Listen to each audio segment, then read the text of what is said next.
नाज़रीन अस्सलाम वालेकुम, मैं हूँ इमरान वसीम।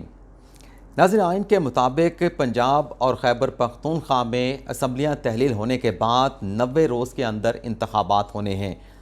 अब पंजाब में जो डेडलाइन है इंतखाबात कराने की वो 14 अप्रैल है और खैबर पख्तूनख्वा में ये डेडलाइन जो है वो 17 अप्रैल है। लेकिन ताहाल दोनों सूबों के जो गवर्नर्स हैं उनकी जानिब से इंतखाबात की तारीख़ का ऐलान नहीं किया गया। पहले निगरान वज़ीर आला की तैनाती का इशू था, निगरान वज़ीर आला की तैनाती हो गई, फिर निगरान काबीना का इशू क्रिएट हुआ और आज अल्हम्दुलिल्लाह हम कह सकते हैं कि दोनों सूबों में जो निगरान काबीना की तश्कील का मामला था वो अपनी पाया तकमील तक पहुँचा है। अब जो नज़रें हैं वो इंतखाबात की तारीख़ से मुतल्लिक़ हैं। इलेक्शन कमीशन ने दोनों गवर्नर्स को ख़तूत लिख दिए हैं। अब देखते हैं कि गवर्नर पंजाब और गवर्नर खैबर पख्तूनख्वा की जानिब से दोनों सूबों में इंतखाबात की कौन सी तारीख़ का ऐलान किया जाता है। ये तो नाज़रीन मामला है पंजाब और खैबर पख्तूनख्वा में इंतखाबात का, और आइन के मुताबिक जैसा कि मैंने अभी कहा कि 90 रोज़ में दोनों सूबों में इलेक्शन होना है। लेकिन अगर नाज़रीन कौमी असम्बली तहलील हो जाती है और कौमी असम्बली के इंतखाबात का ऐलान हो जाता है तो ज़ाहिर सी बात है कि कौमी असम्बली के जो इलेक्शन है वो निगरान वज़ीर आला करवाएगा, एक निगरान वज़ीर आला की तैनाती होनी है। तो इस सूरत में यानी कौमी असम्बली तहलील होने के बाद निगरान वज़ीर आज़म कौन होगा, इस हवाले से एक बड़ी ख़बर आप नाज़रीन के साथ हम शेयर करने जा रहे हैं। लेकिन इससे पहले हमारे आज के वीलॉग की जो दीगर अहम ख़बरें हैं उनकी तफसीलात आप नाज़रीन के साथ हम शेयर करेंगे। एक तो नाज़रीन कल इस्लामाबाद हाई कोर्ट में इमरान खान साहब के ख़िलाफ़ जो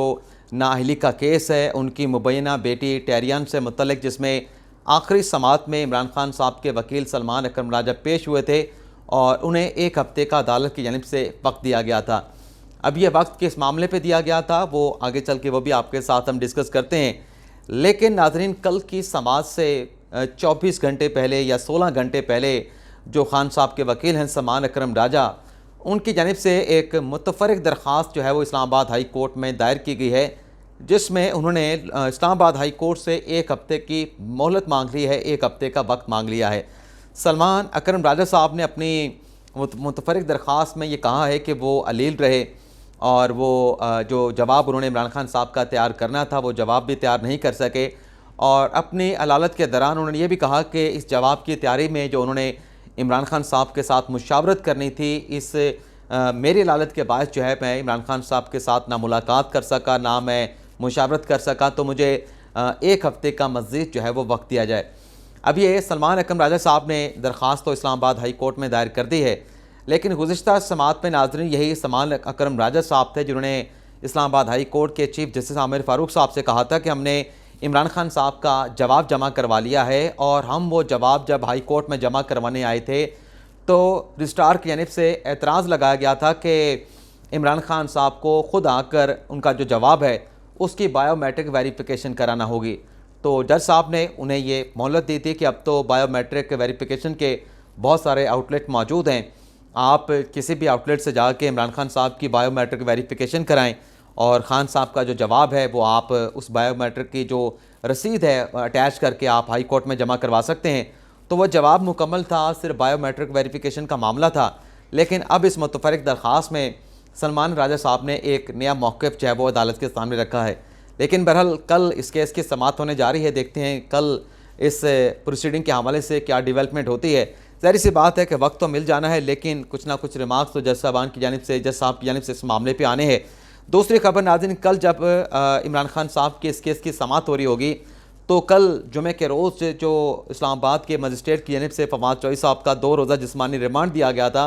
उन्हें भी 2 रोज़ा जिस्मानी रिमांड मुकम्मल होने के बाद जो है मुतल्लिका मजिस्ट्रेट के सामने जो है वो पेश किया जाएगा। लग नहीं रहा कि 2 रोज़ा जिस्मानी रिमांड मुकम्मल होने के बाद फवाद चौधरी साहब का कोई मज़ीद जिस्मानी रिमांड जो है वो पुलिस को दिया जाएगा। लेकिन बहरहाल फैसला तो ज़ाहिर सी बात है कि अदालत ने करना है, लेकिन पुलिस की एप्लीकेशन है कि कल उन्होंने फवाद चौधरी साहब को जो है वो अदालत के सामने पेश करना है। इसके अलावा नाज़रीन मरीम नवाज़ साहबा की वापसी के हवाले से एक और डेवलपमेंट हुई है।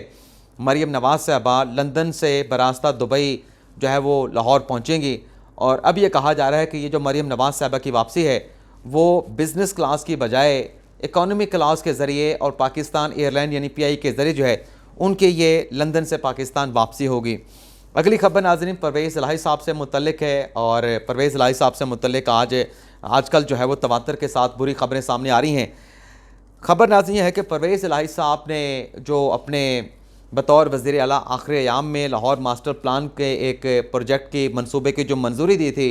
उस मामले पर नाज़रीन नैब को मुख्तलिफ कोई 1 दर्जन के करीब दरख्वास्तें मौसूल हुई, और इसमें कहा गया कि ये जो लाहौर मास्टर प्लान का जो मनसूबा अप्रूव किया गया वज़ीर आला परवेज़ इलाही की तरफ से उनकी काबीना की तरफ से, इसमें करप्शन का एलिमेंट है। तो नैब ने इन दरख्वास्तों के ऊपर परवेज़ इलाही साहब और उनके साथ जो मियाँ असलम इकबाल साहब थे सीनियर वज़ीर, उन्हें इस मामले में शामिल तफ्तीश करने का जो है वो फ़ैसला किया है। और इसके अलावा नाज़रीन एक और बुरी खबर भी है परवेज़ इलाही साहब के लिए। उनकी जो मुबैना तीसरी अहलिया हैं सारा बानो साहबा, जिनके खिलाफ FIA ने मनी लॉन्ड्रिंग की इंक्वायरी का आगाज़ किया था। अब इस सिलसिले में नाज़रीन FIA ने जो अपनी इंक्वायरी है उसको एक्सपेंड किया है, उसमें वसअत लेके आए हैं, दायरा अख्तियार को बढ़ाया है, और पंजाब के महकमा एक्साइज से साहिरा बानो से मुतल्लिक, उनकी शहरी प्रॉपर्टीज़ से मुतल्लिक, उनकी गाड़ियों से मुतल्लिक जो है वो तफसीलात FIA ने जो है महकमा एक्साइज से जो है वो तलब कर ली हैं। इसके अलावा नाज़रीन इंतखाबात के हवाले से जो आज का हमारा मेन टॉपिक है उस पर आने से पहले एक और भी खबर है इलेक्शन के हवाले से। आज नाज़रीन मुलाकात हुई है शहबाज शरीफ की, मौलाना फजल रहमान की, आसिफ अली जरदारी की, और इलेक्शन के हवाले से जो खदशात सामने आ रहे हैं बहुत सारे स्टेक होल्डर की तरफ से, स्टेक होल्डर तो नहीं कह सकते, बहुत सारे नामवर शख्सियात की जानिब से ये खदशात ज़ाहिर किए जा रहे हैं कि हो सकता है कि पंजाब और खैबर पख्तूनख्वा के इंतखाबात जो हैं वो ताख़ीर का शिकार हो जाएँ। तो आज मुलाकात हुई जो शहबाज शरीफ, आसिफ अली जरदारी और मौलाना फजल रहमान के दरमियान, इसमें पंजाब और खैबर पख्तूनख्वा में इंतखाबात के हवाले से मामलात पे गौर किया गया, और इस ऑप्शन पर भी गौर किया गया है कि क्यों ना ये जो इलेक्शन पंजाब और खैबर पख्तूनख्वा में और जो कौमी असम्बली की सीटों के ऊपर जो इस्तीफ़े तहरीक इंसाफ के एक्सेप्ट हुए हैं, उन पर जो इलेक्शन होने हैं, ये तमाम इंतखाबात नई मरदमशुमारी के जो नताइज हैं उसके बाद ये इलेक्शन करवाया जाए। और ज़राए की जानिब से ये रिपोर्ट किया गया है कि ये जो प्रपोज़ल है ये PDM के रहनुमाओं की तरफ से, पीपल्स पार्टी के रहनुमा की तरफ से मुतफ़िक़ा फ़ैसला अगर हो जाता है तो फिर यह प्रपोज़ल जो है वो इलेक्शन कमीशन को जो है वो पेश किया जाएगा। और नाज़रीन जो नई मरदमशुमारी, जो डिजिटल मरदमशुमारी हुकूमत करना चाह रही है, उसके नताइज जो है नाज़रीन वो 30 अप्रैल के बाद जो है वो मौसूल होंगे। तो जो खदशात हैं, लगता है कि वो खदशात हकीकत का रूप धार सकते हैं। इसके अलावा नाज़रीन खैबर पख्तूनख्वा और पंजाब में जो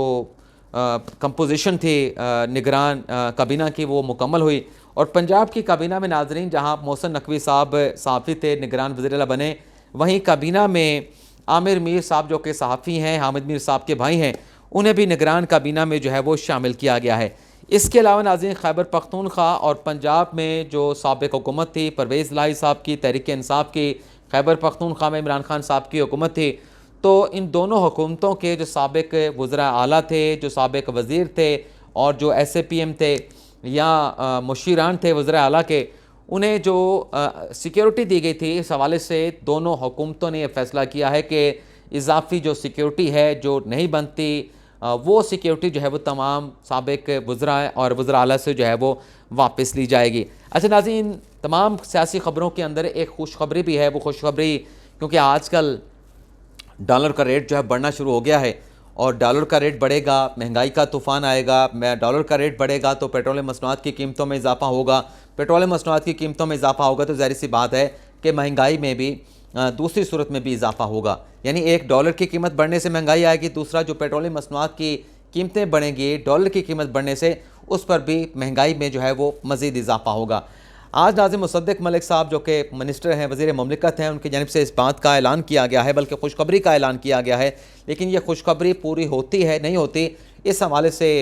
मैं आपके साथ ख़बर तो शेयर कर सकता हूँ, लेकिन हकीकत क्या है ये तो जो अनाउंस वो कर रहे हैं, ऐलान कर रहे हैं मुसद्दिक मलिक साहब, वो ज़्यादा बेहतर जानते होंगे। ये ऐलान चंद दिनों में सच्चा है झूठा है, चंद हफ्तों में इसका भी पता चल पाएगा। मुसद्दिक मलिक साहब ये कहते हैं कि रूस के साथ हमारा मुआहिदा तय पा गया है और रूस से सस्ते तेल की फराहमी जो है वो जल्द शुरू हो जाएगी। अगर नाज़रीन ऐसा होता है और 30% कम रेट के ऊपर हमें रशिया से पेट्रोल मिल जाता है, डीज़ल मिल जाता है, तो इसका सीधा सीधा मतलब ये होगा कि अगर डॉलर बढ़ने से हमारे जो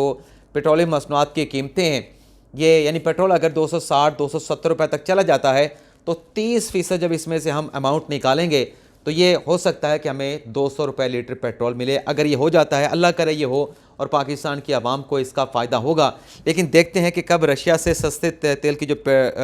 फरामी है वो कब से इसका बाकायदा तौर पर आगाज़ होता है। इसके अलावा नाज़रीन, इमरान खान साहब ने आज एक गैर मुल्की मीडिया को इंटरव्यू दिया है। इस खबर के अंदर जो खान साहब ने इंटरव्यू दिया है उसमें वो जो हमारे एक अहम शख्सियत ने प्रेडिक्शन की है इलेक्शन के हवाले से, उसकी तफसीलात भी आपके साथ शेयर करेंगे। नाज़रीन, खान साहब ने गैर मुल्की मीडिया को इंटरव्यू देते एक तो इस खदशे का इजहार किया है कि इक़्तिदार से बाहर रखने के लिए मुझे इस बात का खदशा है कि इलेक्शन में धांधली करवाई जा सकती है। यानी खान साहब ने इंतखाबात के नताइज से पहले धांधली का जो है वो एक बात अपने वो लब पे ले आए हैं, अपनी ज़ुबान पे ले आए हैं गैर मुल्की मीडिया को इंटरव्यू देते हुए। और साथ में खान साहब ने यह भी कहा है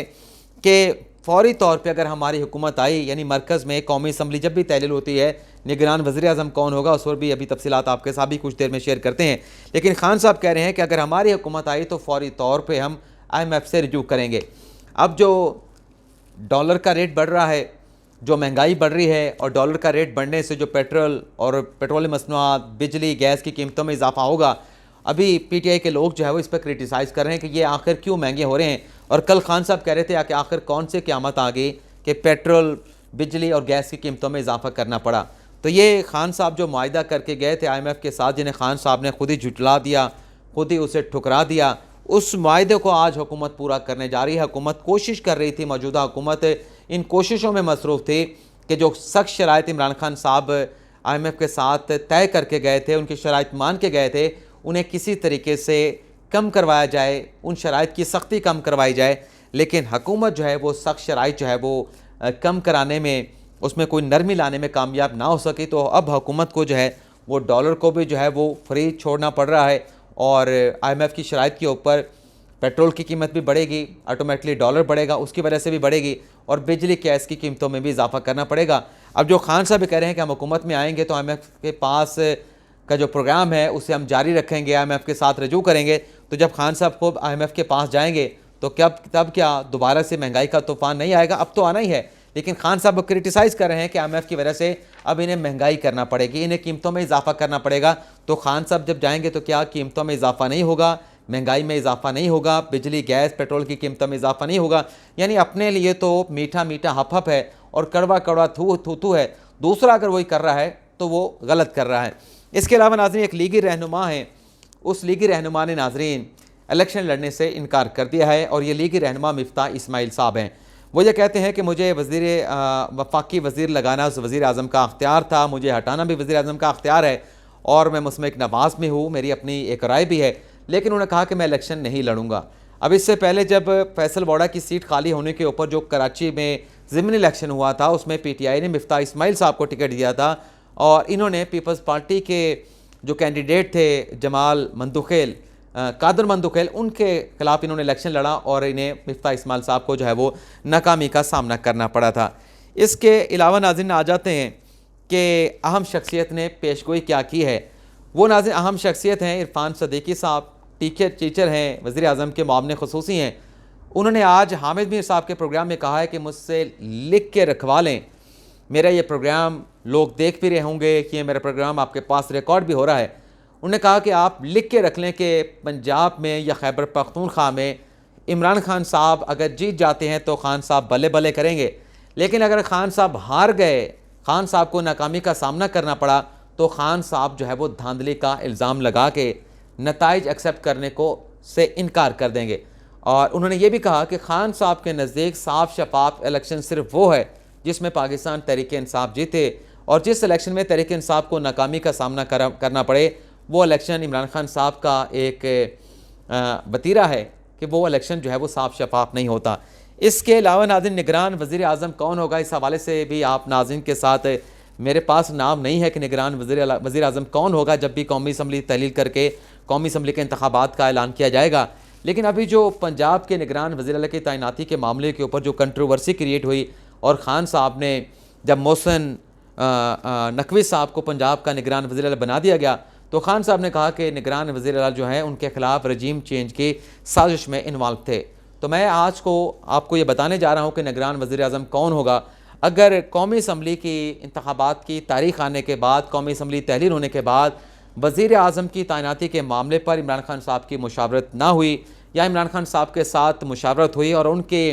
दिया हुआ नाम एक्सेप्ट ना हुआ और PDM का नाम एक्सेप्ट हो गया, इलेक्शन कमीशन से जाके PDM का नाम एक्सेप्ट हो गया, या राजा रियाज और वज़ीर आज़म शहबाज शरीफ के दरमियान मुशावरे से किसी ऐसे शख्स का नाम जो है वो सिलेक्ट हो गया जिस पर खान साहब सेटिस्फाइड ना हुए, मुतमिन ना हुए, तो आप ये भी लिख लें कि खान साहब उस निगरान वज़ीर आज़म के हवाले से भी ये कहेंगे कि ये बंदा भी, ये निगरान वज़ीर आज़म भी मेरे खिलाफ रजीम चेंज की साजिश में मुलविस था। यह नाज़रीन आज का हमारा वीलॉग। इजाज़त चाहते हैं। अल्लाह हाफ़िज़।